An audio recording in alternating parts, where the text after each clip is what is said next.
everyone, this is Lindsay DeMoose, licensed marriage and family therapist, and this is Check In, Not Out.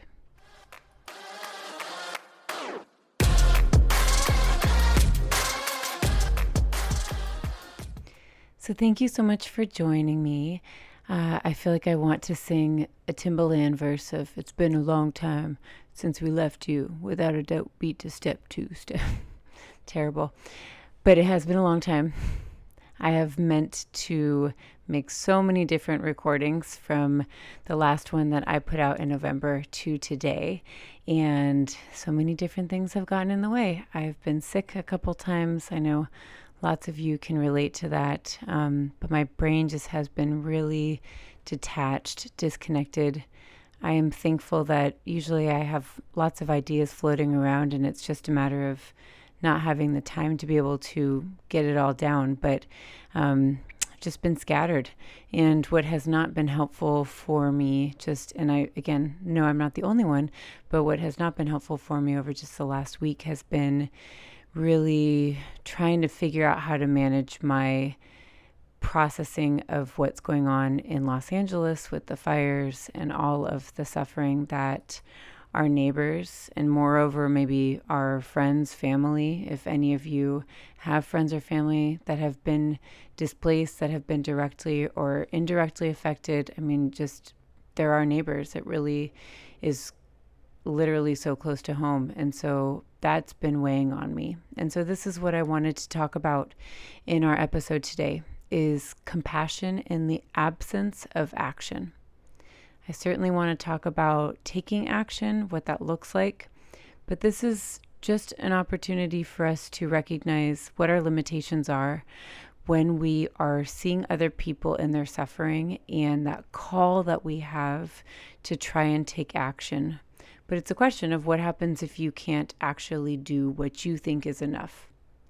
So again, this has been just brutal. And I'm recording this on January 17th. As I'm recording this, the two biggest fires in Los Angeles still have not, I don't think, been not even fully contained. They're still going. And so there are a lot of people that are still potentially affected by this. And I know it's been just about 2 weeks since this has been happening. My math is wrong, maybe 10 days, but it's really interesting just how we connect with information at such a deep, intense level, and then conversely, how our lives right in front of us get in the way of us being able to do that. I'm not saying that one is better over the other, but this came up when I was talking to a good friend this week, just about how we're experiencing this and how we just can only imagine what other people are experiencing. Again, if they've gone through this directly, they've lost their houses, they've lost all of their belongings. Like, oh my gosh, my heart just breaks so much. And what really got me, I'm sorry if this is going to have an impact on anybody else, but what really got me is just seeing all the animals that have been displaced and disconnected from their loved ones and not able to be with their loved ones. Like, oh my gosh, my stomach just like is doing somersaults, and my heart hurts so much thinking about how incredibly difficult that must be.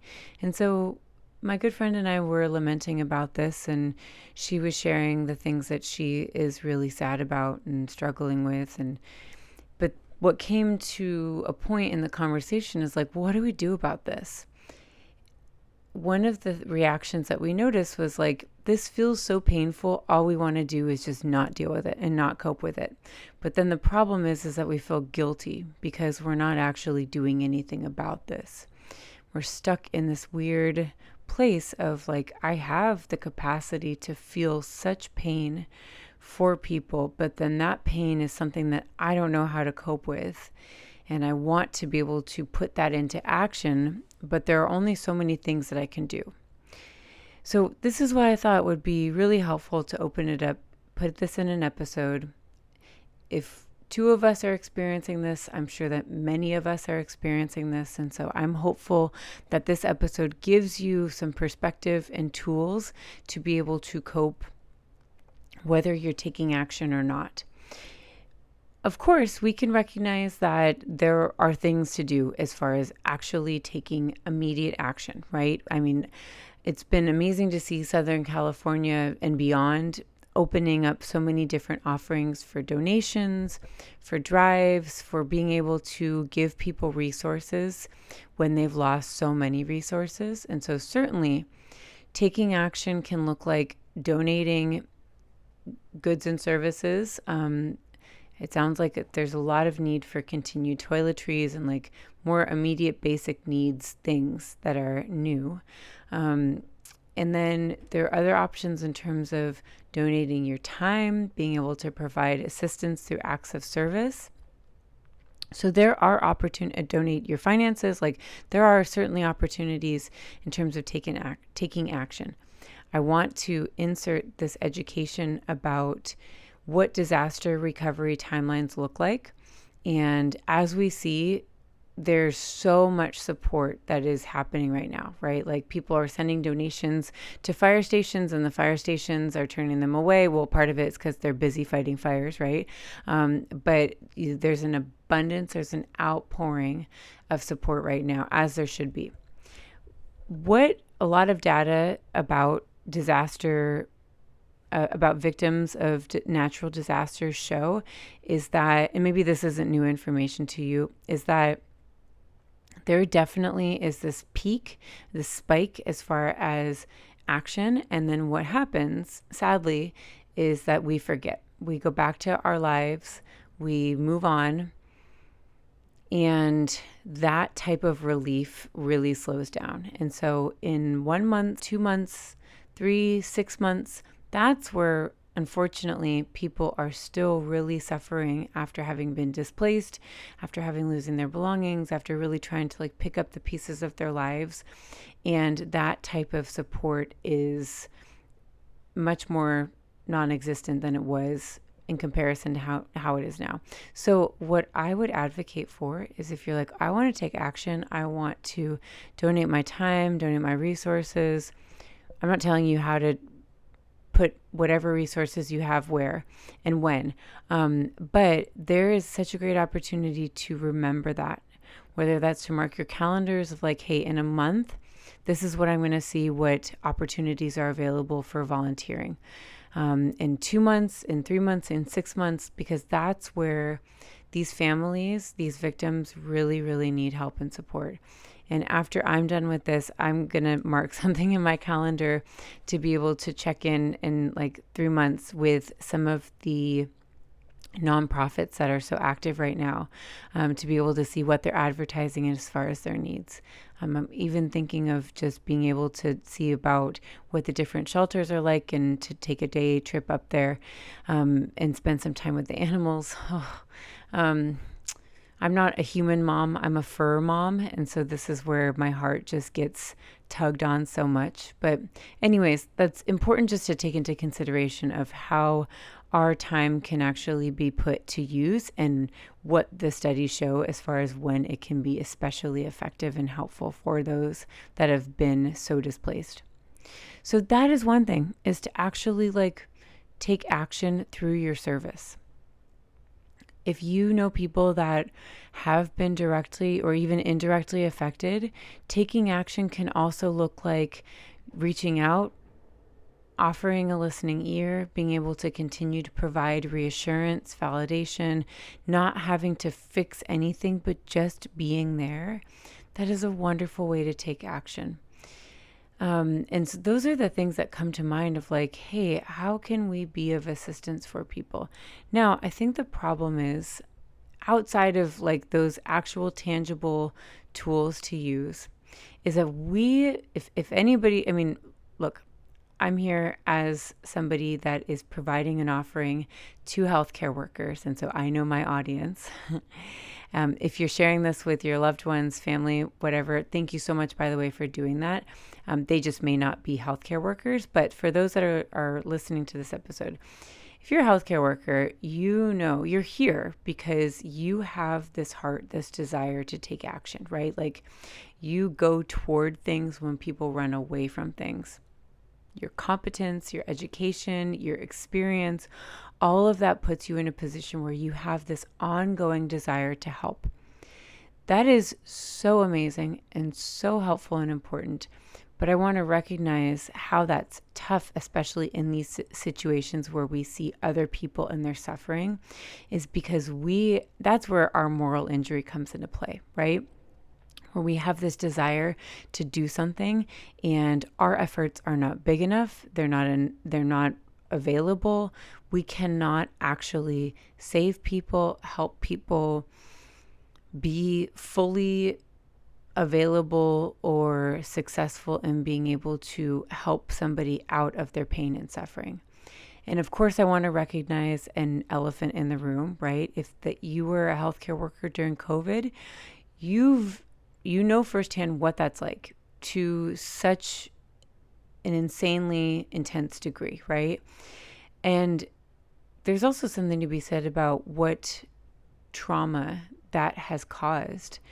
And I always say this, if you've heard me say this, that trauma leaves a mark, right? And so that mark can put you in a place in your heart and your mind when you see other people suffering, where not only do you remember what that's like, even if the content is different, you remember what that's like, and it can create an even greater drive to want to do something. But again, the problem might be if you are really limited. So that's what we actually call hypervigilance of I've been traumatized through this way, or I've had such significant degrees of distress, and all I want to do is to prevent that type of trauma from happening to anybody else. Like I just want to take action right away. So it's almost when I envision what hypervigilance looks like, it's almost like there's another person in your body that's trying to get out and run, but they can't. That's hypervigilance. That's moral injury. And so we have to recognize like what's driving us to take action other than just being wonderful human beings that I know you all are. But we have to recognize that push and pull of like, this is really difficult. The thing that my friend was saying that I was very much relating to when we were talking about this earlier this week was like just that feeling of guilt of like, I want to do this. I can only do this or this. But I just feel so guilty because I can't do enough. And then the other thing that we were saying was like the guilt comes into play too when you recognize how easy it is just to shut down. To shut down, to be like, I can't do this, or this is too much, this is too overwhelming. I relate through this suffering in a way that I don't know how to handle. All of those emotions, all of those reactions are completely understood. And again, this really comes with the territory of having gone through challenging work yourself, of having gone through difficult things yourself, where I feel like our bodies do one or the other. Like we ingest all of the pain, all of the suffering. We're just like really inundated and saturated with that. And we just try to do everything we can to cope with those feelings. We wallow in those feelings. Those feelings can just be so heavy. Or as a defense mechanism, we shut down. It's like, oh, that's too much. That's too much. I can't sit with this. And when we shut down, that's when we feel guilty because it's like, well, I'm supposed to be feeling this. And friends, I don't know what the actual right answer is, but my sense, just, with my experience with so much of what I've learned in this role, is that we're not really capable to be equipped to help out when we are feeling guilty, when we're feeling shamed, when we feel like we can't do enough. That does not actually put us in a position to take action, to think about things clearly. And so some people function pretty effectively, I guess, when they are totally inundated and saturated. Plenty of people I know function pretty effectively when they're shut down, when they compartmentalize things. I think some of the answers that we look for is like, what's in the middle of this? How do I actually find the middle path to this and take some of this emotion with me? Not totally block it out, but use this to be able to process it, to be able to take action where I can, to be able to put this out and help others when I'm able to. So that's what I want to teach you about. This is where I'm going to teach you a meditation that can be used in the absence of other things that are concrete and in the absence of not wanting to shut down. I just want to give you permission to check that feeling of guilt, that feeling of being too responsible, that feeling of like, I need to do something about this right now.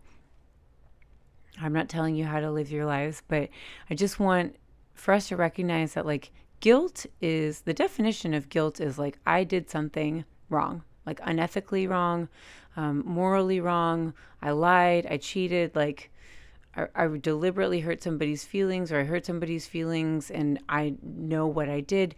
Guilt is something that like we can actually rectify if we give ourselves the ability to do that too. But unhealthy guilt is us feeling bad for something that we didn't actually do wrong. I want to let that sit for a second, that if you're feeling guilty over something that you did not do wrong, that's important to recognize, because we are feeling bad over something that we don't actually have control over in the first place. And, separately, I was at a presentation yesterday and I was talking to somebody who used to work in the media, and they covered a lot of natural disasters, and they talked about survivor's guilt, about just, how people feel so guilty and ashamed for escaping a natural disaster, even though they had no control over it. And maybe I'm speaking to what you've experienced again going through COVID. The point is that it's important for us to recognize what we actually did wrong, and if we can fix it, to fix it, versus like what we didn't do wrong but what we feel bad for anyways. Because guilt is not helpful to us. It either gives us action or something to recognize that we don't have action about. So that's one thing. But what I'm going to talk to you about is a meditation that can be used, like I said, in that middle path of like, okay, I'm recognizing that all I can really do is connect to how I'm feeling and to try to send something out through my feelings to those that are suffering. So backing up, the definition of compassion, this is where it's going to go into the meditation. But I learned this meditation through a meditation course that I actually took during COVID. I took this class through the Compassion Cultivation Institute. It's a compassion cultivation class, through the Compassion Institute. It's really fantastic. It basically is like an 8-week meditation class that educates us on what compassion is, what it looks like, and has directives every day to essentially practice your meditation skills. Now, if you don't know what meditation actually is, it's sitting quietly and focusing on your breath and really trying to just keep your attention on your breath. It recognizes that we are human, that our thoughts go in and out all around, and that we should not beat ourselves up during this practice of meditation for our thoughts that get away from us. But what the practice of meditation really is noticing when your thoughts become distracted, when you start to think about other things, and gently bringing it back to the present. All the while focusing on your breath. And so I always used the time that I had to practice meditation as like this ability to just try and stay as connected to my breath as possible. I used it as an anchor to stay in the present. I really love meditation, and I don't do it enough at all anymore. But it is just so helpful that in even a couple sessions of 10 minutes, like it's amazing what our attention span can do, how it can be trained, how we can really redirect our thoughts back into the present. And so I'm building this for you, that in the meditation I'm going to give you, that you can really just breathe in and out, stay directed or connected to your breath, notice when your thoughts are wandering, and bring your thoughts back to the present. The other thing that I'll share with you is the definition of compassion, which I think is so fundamental for this episode. The definition of compassion, which I think is seeing someone in their suffering and having the desire to help, if able. I'm going to say this again. Seeing someone in their suffering and having the desire to help, if able.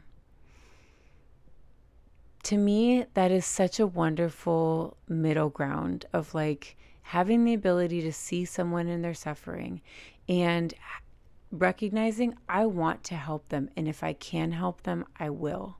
There's no guilt in that. We don't do anything wrong in that. It recognizes our capacity for both emotion and action, but also recognizes that we are limited in our actions. And so it's not contingent on us being able to take action, but just having the desire to want to take action. That's compassion. That is what is amazing about compassion. The difference between compassion, by the way, just if you're wondering, of compassion versus sympathy or empathy is sympathy is seeing that somebody is suffering. It's noticing and recognizing that somebody is suffering. Empathy, however, is seeing somebody's suffering through the lens of your own, is connecting from your pain to their pain. That's actually empathy. Empathy can be tough because we can be really limited in our ability to help, because if we are connecting with our pain, that can really cause a strain in terms of what we're capable of doing, how we're able to think rationally. Compassion, on the other hand, is this duality of like, I recognize that somebody is in their suffering. It doesn't mean that we don't connect to our own pain. It doesn't mean that we disconnect from the human emotion. But the compassion component is like, I just have the desire to help. And if I can, I will. If I can't, I still can really see that somebody's in their suffering. Okay, so that's what this meditation really builds on, is finding a way to send this out while recognizing the limitations of our abilities to take action.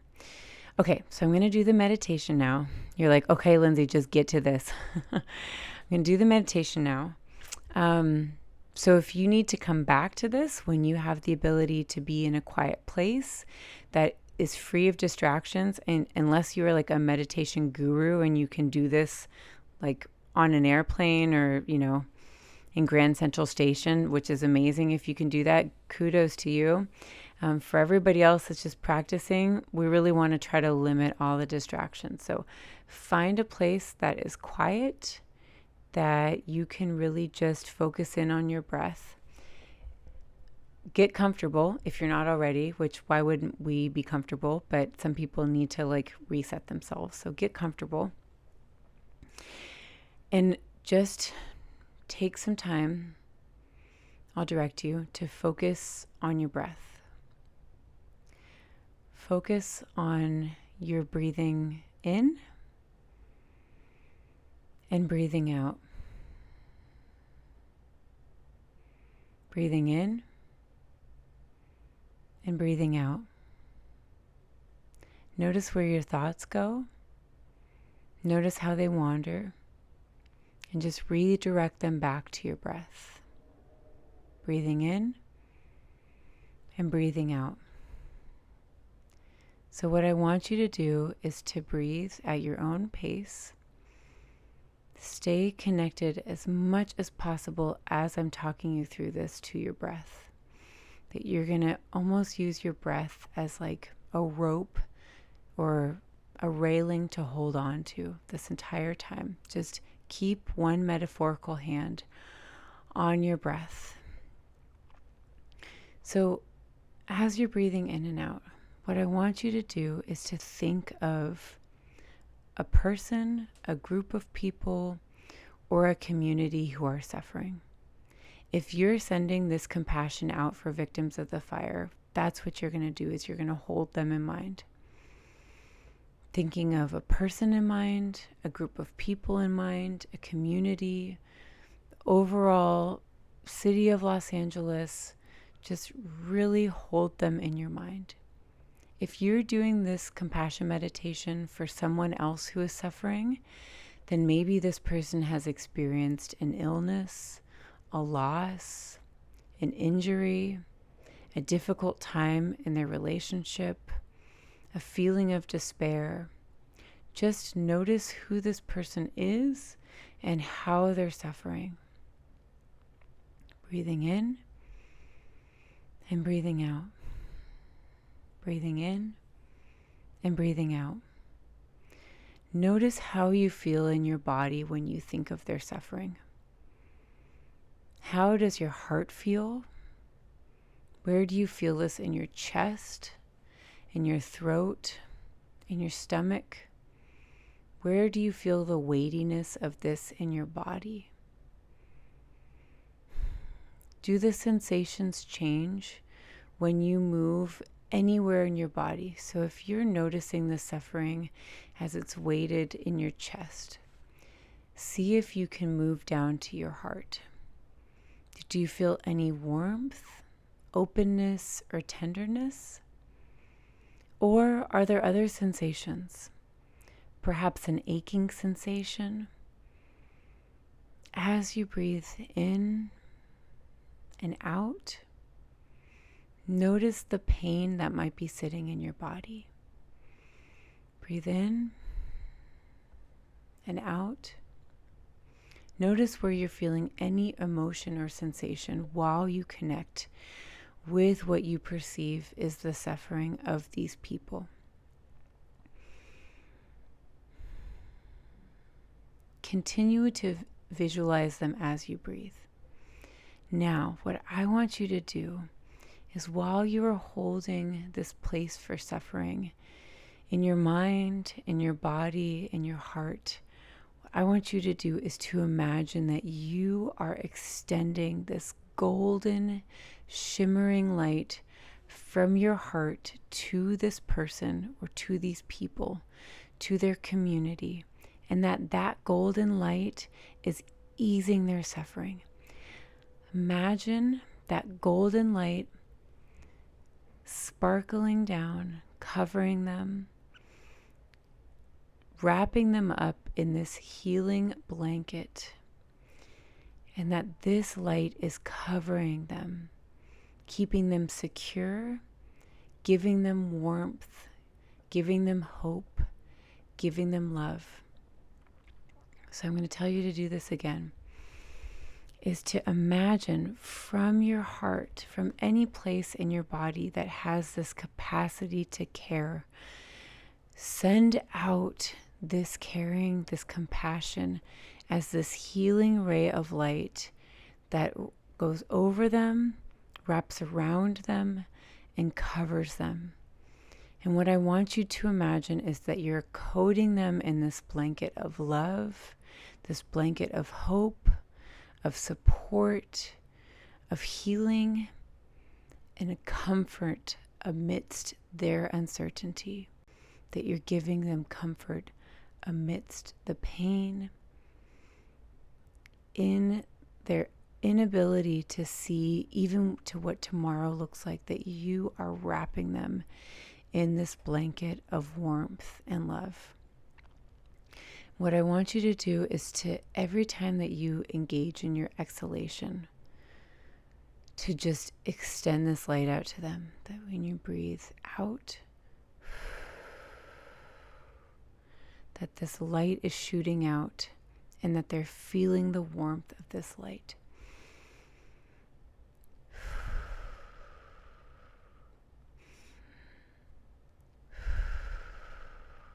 And what I want you to do is, as you're extending this light out to them, to add in this strong, heartfelt wish that they will be free from suffering.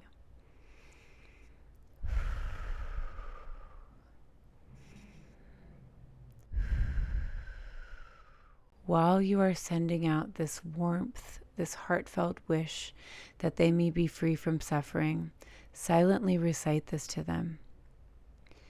May you be free from this suffering. May you have joy and happiness. May you be free from this suffering. May you have joy and happiness. May you be free from this suffering. May you have joy and happiness. May you be free from this suffering. May you have joy and happiness. Okay, friends. So you're going to find your way back to your breath, back to your bodies, and just notice if anything shifted for you in your heart. What happened in your heart? Did the sensations change when you envisioned sending them light? Did you feel any sort of warmth, hope, or tenderness? Were there other sensations that you experienced when you wished to take away the other person's suffering? I think one of the most powerful things about this exercise is that we can stay so present in our bodies and our minds and notice such a different shift when we just feel the ability to have control over how we send emotion out to somebody. And I love this. I love this exercise because it just allows us to connect with such a powerful emotion and literally envision how we get to send this out to somebody, how this emotion can be so powerful as to wrap itself around someone, to wrap itself around a family, to wrap itself around a group of people, to wrap itself around the ether of somebody's life. That in the absence of us being able to do things concretely, and more importantly, in the absence of us being able to fix something for somebody, in the absence of us being able to actually take away somebody's circumstance and change it for good, what we can do is send out such a powerful emotion. So let's just come back to the moment. What was that like? If this was helpful, please, I encourage you to keep doing this.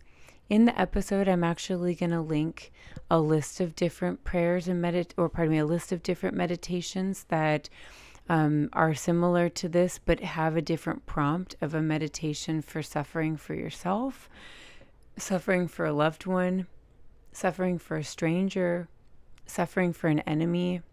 This is what is so powerful about compassion cultivation, is that we can really be able to connect to our compassion and our awareness of how we as humans just want to be free from suffering.